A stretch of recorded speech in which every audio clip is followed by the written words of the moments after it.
आप में से कई लोग होंगे जो 20 साल की उम्र के बाद, 22 साल की उम्र के बाद, पढ़ाई करने के बाद रेलवे से जुड़े होंगे। मैं जन्म से जुड़ा हुआ हूं,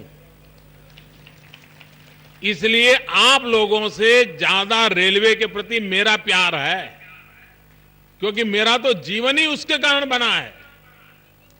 जो लोग अफवाहें फैला रहे हैं कि रेलवे का प्राइवेटाइजेशन हो रहा है, वो सरासर गलत है।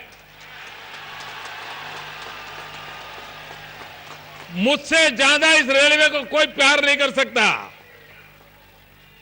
और इसलिए ये जो गप चलाए जा रहे हैं, ये जो गप चलाए जा रहे हैं, भाइयों बहनों, न ये हमारी इच्छा है, न इरादा है, न सोच है। हम इस दिशा में कभी जा नहीं सकते हैं, आप चिंता मत कीजिए। नमस्कार। यह जुमला प्राइम मिनिस्टर नरेंद्र मोदी ने वाराणसी में दिसंबर 2014 में छोड़ा था। मोदी जी का यह दावा सरासर गलत साबित हो चुका है, क्योंकि इंडियन रेलवे ने प्राइवेट एंटिटीज़ को प्राइवेट ट्रेन चलाने के लिए RFQ यानी कि request for qualification PPP model के तहत इनवाइट की है। इसके तहत 109 रूटों पर 151 प्राइवेट ट्रेन्स शुरू हो जाएंगी, और यह प्राइवेट ट्रेन्स 2023 से 12 क्लस्टर्स में शुरू होंगी। पिछले साल 2 प्राइवेट ट्रेनें शुरू की गई हैं, जिनका नाम तेजस एक्सप्रेस है। उनमें से एक प्राइवेट ट्रेन दिल्ली लखनऊ के बीच चलती है, और दूसरी प्राइवेट ट्रेन मुंबई और अहमदाबाद रूट पर चलती है। और अब 151 प्राइवेट ट्रेनें 2023 में शुरू की जाने वाली हैं। जब से मोदी प्राइम मिनिस्टर बने हैं, तब से सरकारी कंपनियों को प्राइवेट करने की सेल सी लग गई है। ऐसी पब्लिक सेक्टर कंपनियां हैं जो कि बहुत प्रॉफिट कमा रही हैं, और उन्हें नवरत्न भी कहा जाता है। इसके बावजूद भी मोदी जी प्राइवेट सेक्टर को उन्हें बेच रहे हैं। कुछ पब्लिक सेक्टर कंपनियों को बेचा जा रहा है, और कुछ पब्लिक सेक्टर की कंपनियों में जो गवर्नमेंट का शेयर है उसे कम किया जा रहा है। उनमें से कुछ के नाम हैं air India, Bharat petroleum corporation limited, shipping corporation of India, container corporation of India, industrial development bank of India भी शामिल हैं। इंडिया में रेलवे की स्थापना ब्रिटिश गवर्नमेंट ने 1837 में की थी। भारत में रेलवे का इतिहास 183 साल पुराना है, और तब से रेलवे इंडिया की लाइफलाइन बनी हुई है।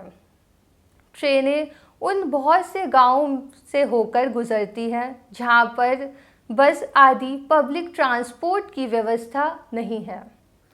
गांव के गरीब लोगों के लिए रेलवे बहुत इजीली एक्सेसिबल है, क्योंकि यह बहुत से गांव से होकर गुजरती है, और इसका किराया इतना कम है कि गरीब लोग इसे बहुत आसानी से इसकी टिकट ले सकते हैं। लेकिन अब यह भी नहीं हो पाएगा, क्योंकि मोदी सरकार के प्राइवेटाइजेशन करने की वजह से उनकी फेयर इतनी बढ़ जाएगी कि यह गरीब लोग उसे अफोर्ड नहीं कर पाएंगे। स्टूडेंट्स, सीनियर सिटीजन्स आदि को भी ट्रेनों के किराए में बहुत छूट मिल जाती है, जिस वजह से यह लोग बहुत आसानी से कम पैसों में सफ़र कर पाते हैं। लेकिन इन 151 प्राइवेट ट्रेनों में अब ये गरीब और बेरोज़गार स्टूडेंट्स भी ट्रैवल नहीं कर पाएंगे, क्योंकि इन प्राइवेट ट्रेनों का फेयर इतना ज़्यादा होगा कि ये लोग अफोर्ड नहीं कर पाएंगे, और प्राइवेट ट्रेनें इन लोगों को कंसेशन भी नहीं देंगी। इन गरीब लोगों की इतनी बड़ी पॉपुलेशन होने के बावजूद भी भारत सरकार ना तो ट्रेनों में जनरल कोचेस बढ़ाती है, और ना ऐसी ट्रेनें जिसमें सिर्फ जनरल कोचेज़ ही हैं, उनकी संख्या उन ट्रेनों में सफ़र करने वाले पैसेंजरों की संख्या के हिसाब से बढ़ाती है। किसी भी ट्रेन को देख लीजिए, उसमें अगर 18 से 20 डिब्बे हैं तो सिर्फ 2 या 3 कोचेज़ ही जनरल कोचेज़ होंगे, बाकी रिज़र्व्ड एसी और नॉन एसी कोचेज़ होंगे। और इसलिए ये गरीब लोग उन जनरल कोचों में एक के ऊपर एक बैठकर, टॉयलेट की सीटों पर बैठकर, डिब्बों के गेटों पर लटककर यात्रा करने के लिए मजबूर हैं। यह माजरा रोज़ हर ट्रेन में देखा जा सकता है। यह लोग जानवरों की तरह से रेलों में सफ़र करने को मजबूर हैं और इनकी तरफ ना तो ब्रिटिश सरकार ने अपने शासन के दौरान ध्यान दिया और ना आज़ादी के बाद 1947 से आज़ाद भारत की भारतीय सरकारों ने पिछले 73 सालों से इन गरीबों द्वारा ट्रेनों में की जाने वाली जानवर जैसी यात्रा की तरफ ध्यान दिया है।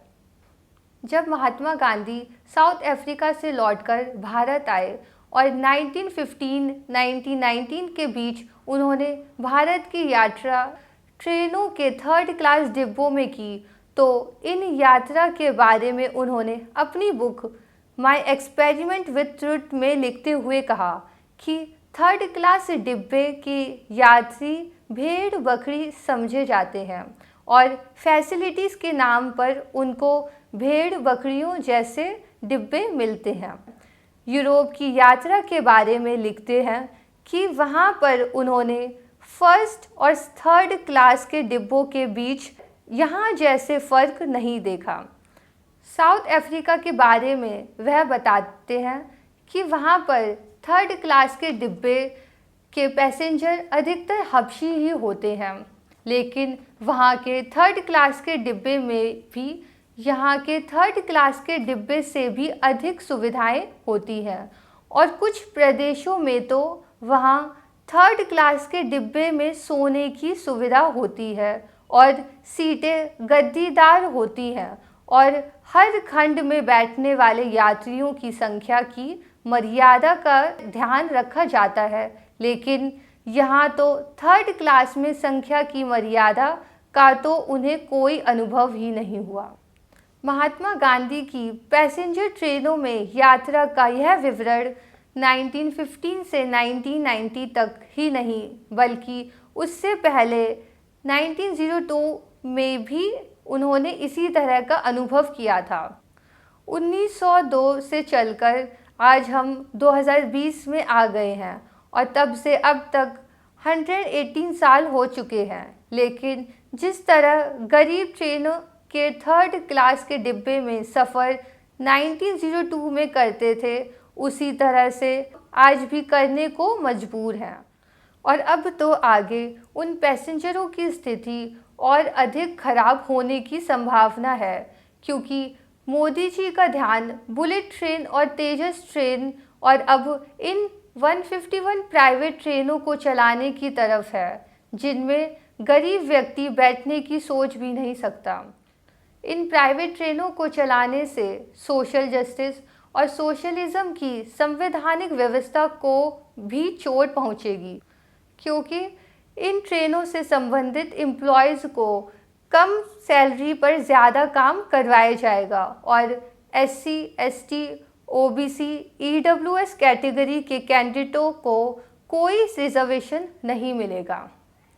ऐसा लगता है कि बची हुई सरकारी कंपनियों को भी यह सरकार बेच देगी, क्योंकि oil and natural gas minister Ashok Pradhan पिछली साल यह कह चुके हैं कि हमारी सरकार का 2014 से ही यह विजन रहा है कि सरकार को बिजनेस नहीं करना चाहिए। क्या ये 100 करोड़ गरीब लोग भेड़ बकरियों की तरह इन ट्रेनों में यात्रा करने के लिए मजबूर रहेंगे? ज़रा सोचिए। Thank you.